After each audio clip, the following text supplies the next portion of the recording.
L'équipe, deuxième partie du live. Donc là, cette fois-ci, on va parler du chapitre, mais cette fois-ci, on va analyser un petit peu ce qui se passe sur Elbaf. Donc déjà, pour récapituler un petit peu tout ce qui se passe, on a donc un chapitre où tout le monde est séparé, mais déjà, il y a une grosse séparation au niveau des Mugiwara qui sont restés sur le navire d'Elbaf et les autres Mugiwara qui ont été, entre guillemets, kidnappés, qui ont été, entre guillemets, drogués et qui ont été envoyés à Elbaf, mais dans une contrée lointaine. Donc déjà, juste ça, il y a une grosse séparation. Ensuite, parmi les membres qui sont du côté du Sunny, on a donc Luffy, Sanji, Zoro, Nami, Usopp et Chopper, si je me trompe pas. Et du coup, on a quand même du coup des personnes qui sont séparées, toutes seules dans leur coin et qui sont éparpillées. En plus, c'est trop marrant parce que du coup, on n'a aucune info sur Chopper là dans le chapitre. Je me suis dit, wesh, mais Chopper, il est où et tout, alors qu'il était censé être dans ce groupe-là. Et là, on n'a pas d'infos sur lui. Mais voilà, tout le monde a été séparé et là, dans le chapitre, le but, ça va être justement de se regrouper. Donc, on voit déjà que Nami et Usopp,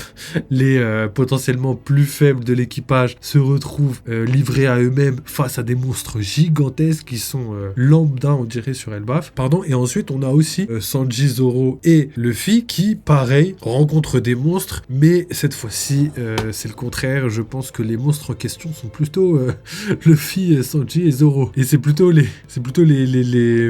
lapin ou les monstres gigantesques qui vivent là-bas qui sont tombés sur plus gros qu'eux, plus dangereux qu'eux et qui finissent manger. Donc, vous voyez que les rôles s'inversent en fonction du point de vue des personnages. Il y a l'autre qui nous a rejoint. Salut à toi mon ref, bienvenue, installe-toi bien, on va déguster ce chapitre ensemble. Donc voilà, ensuite, on a quoi? On a quelques petits combats. C'est pas vraiment des combats parce que voilà, ça s'essuie soit par des défaites, soit par des victoires. Hein. On voit quand même Nami et Usopp se faire démonter sur l'île. Hein. Franchement, pour moi, ils se sont fait éclater. Mais bon, ils s'en sont bien sortis entre guillemets, malgré le fait que Zeus soit là. Ils se sont quand même mangé un petit peu. Ils se sont quand même mangé le sol, quoi. Ils se sont quand même fait éclater. Et du coup, après, par chance, au timing parfait, comme d'habitude, il y a Zoro, Sanji et Luffy qui arrivent directement pour les sauver et qui, du coup, one-shot tout le monde et arrivent à combattre. Donc, on a donc comme ennemi un dieu des oreilles. Donc, ça doit être le lapin qui gouverne tous les autres lapins. On a aussi un chat gigantesque qui se transforme en lion. Donc, voilà. Est-ce que c'est un fruit du démon potentiel? Est-ce que c'est un autre pouvoir qu'on connaîtrait pas? Peut-être aussi. Mais je mets ma petite pièce sur le fruit du démon. Ensuite, on a des abeilles gigantesques qui font partie d'une ruche. Donc, j'imagine qu'il doit pas y en avoir une seule. Hein. Il doit y en avoir, je sais pas, moi, des dizaines, des vingtaines, peut-être des centaines.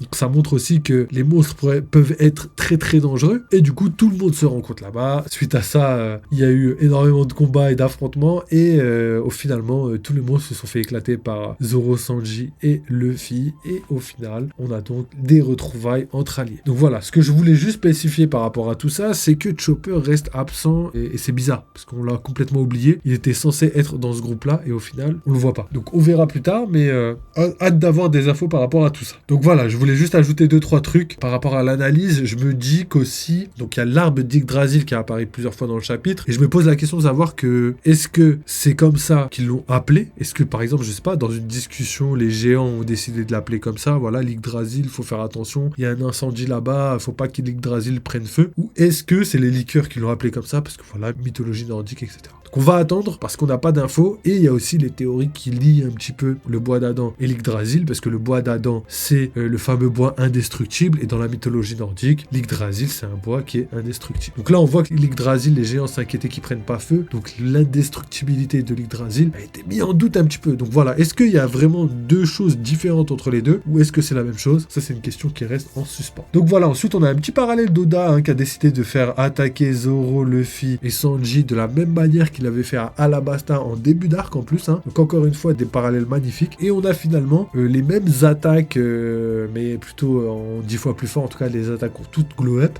pour achever justement ce petit chat lion du coup. Et voilà, c'était un petit parallèle sympathique. Donc voilà, maintenant, si on rentre un petit peu dans les théories et tout ce qui s'ensuit. Donc déjà, première théorie, j'en ai déjà parlé, c'est la plus simple. C'est ce que je vous disais par rapport au fruit du démon et ce fameux château en Lego qu'on connaît pas et qui s'appelle en plus le Big Stain Castle. Donc ça veut dire le château plein de taches, ou je sais pas comment on pourrait le dire, la grosse tache château, quoi, le château avec des grosses taches, ce que vous voulez, ou peut-être le château c'est une grosse tache dans le paysage, parce que voilà, c'est des Lego et tout. Donc on sait pas encore ce que ça veut dire, mais potentiellement que c'est quelque chose qui va être un jeu de mots tout simplement, et qui va expliquer un petit peu la situation situation par rapport au château. Donc ça c'est la première chose. Et pour moi, ce que je vous disais par rapport à la théorie, c'est que ce soit quelqu'un qui est un fruit du démon. Donc moi déjà à l'époque, je pensais que c'était plutôt peut-être dans une chambre d'enfant et au final qui est, je sais pas, un enfant qui construise un château en Lego et que Nami c'était les poupées et tout et qu'elle joue avec, ce que j'aurais pu croire au début, mais là du coup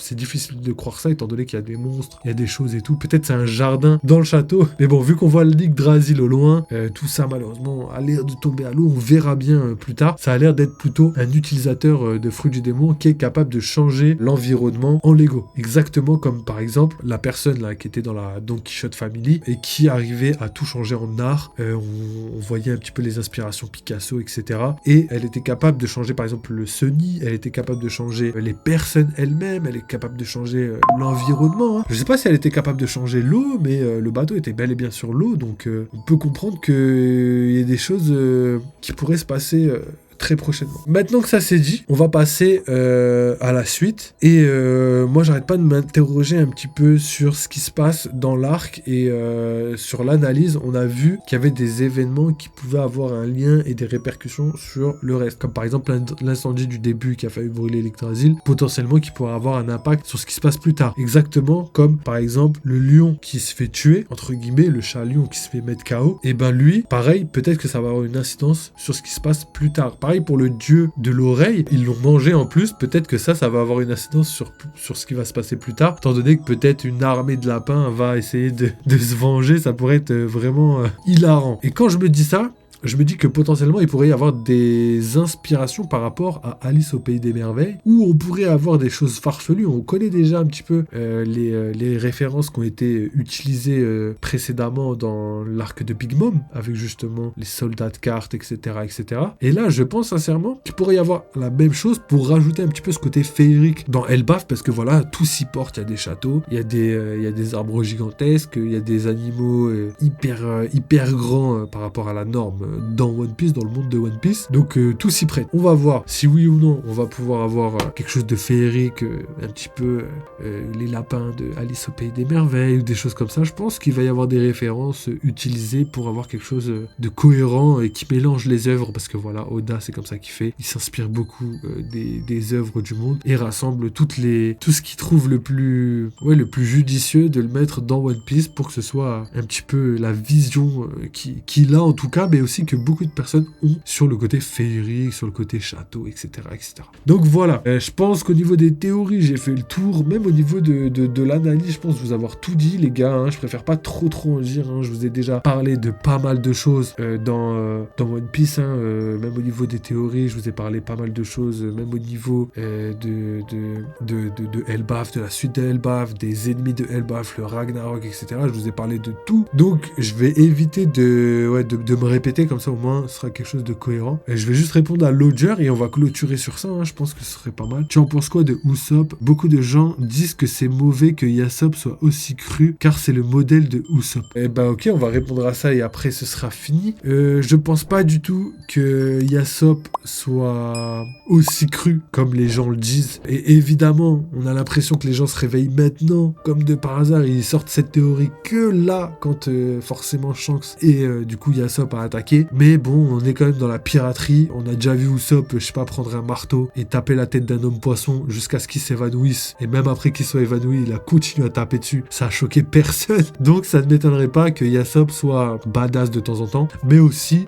quelqu'un de hyper bien et de ultra respecté. Donc je pense que ouais, c'est un équilibre. Et forcément, les gens jugent en fonction de ce qu'ils voient à l'instant et ils oublient tout ce qu'ils ont vu dans One Piece. Mais il y avait des flashbacks de Yasopp où justement il se battait avec un mec à l'ancienne, c'était vraiment à East Blue. Il se battait avec un mec, je crois que c'était Daddy quelque chose. Et du coup, c'était le tireur le plus respecté de la région. Et Yasopp l'avait affronté en duel pour savoir qui allait gagner. Ils se sont tirés dessus et c'est Yasopp qui a gagné, mais il a fini blessé. Et ensuite, il s'est déroulé un petit dialogue où ils ont échangé sur un petit peu la valeur de la vie, etc., etc. Et ça me rappelle un petit peu que Yasopp, c'était quand même quelqu'un de hyper bien réfléchi. Et il a réussi un petit peu à sauver sa vie et à changer un petit peu sa méthode de pensée au mec là qui s'appelait t'a dit je sais pas quoi. Et du coup, ça montre vraiment qu'au final, Yasop, c'est pas quelqu'un de cru comme les gens le pensent, c'est juste parce que voilà, ils ont vu une image badass de Yasop, et du coup, ils vont juger sur le moment, mais oubliez pas que One Piece, c'est pas juste un moment, c'est tout,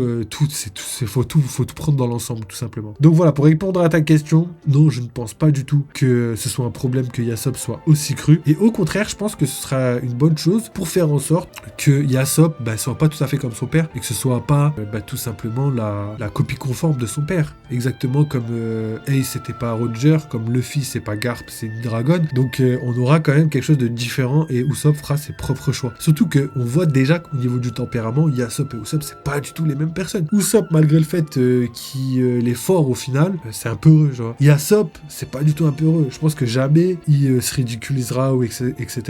Je pense que c'est deux personnes complètement différentes et faut pas prendre aussi certaines informations pour acquis. Et franchement, personnellement, je pense vraiment que Yasop, c'est un mec badass de ouf et pourtant qu'il a un très bon cœur et qu'à la fin de l'histoire, ce sera pas une mauvaise chose qu'il soit aussi dur, tu vois. Et au final, je pense qu'il a pas été dur. C'est juste la vision qu'on a. C'est le prisme, en fait. Nous, on a vu Yasop tirer comme ça, froidement, sur le bateau. Mais peut-être que lui, dans sa tête, il sait la dose qu'il a mis de haki sur le bateau. Il sait qu'en fait, ça va juste abîmer la coque, mais pas forcément les tuer. Il veut les mettre en danger sans les tuer, tu vois. Et peut-être que nous, on le sait pas et qu'on le verra plus tard. Donc voilà. Tout ça pour vous dire que tout est une question de vision et je sais que toutes les personnes qui pensent ça, eh ben, vous changerez d'avis dans très peu de temps quand on aura plus d'informations parce que ce sera plus du tout la même chose dans vos têtes quand il aura fait d'autres actes, tout simplement. Donc voilà, je pense que je vais finir sur ça, les gars. J'ai rien d'autre à dire, les gars. Hein. Comme je disais tout à l'heure, on va clôturer sur ça parce que voilà, j'aime pas faire des vidéos longues quand on a des chapitres comme ça. Je dirais pas pauvres en informations, mais pauvres en informations pertinentes pour faire des théories derrière, tu vois. Là, on a vraiment que des informations qui nous servent dans la narration de Elbaf. Et là, c'est les premières infos qui vont potentiellement nous servir plus tard. Donc là, on profite du début d'arc. Et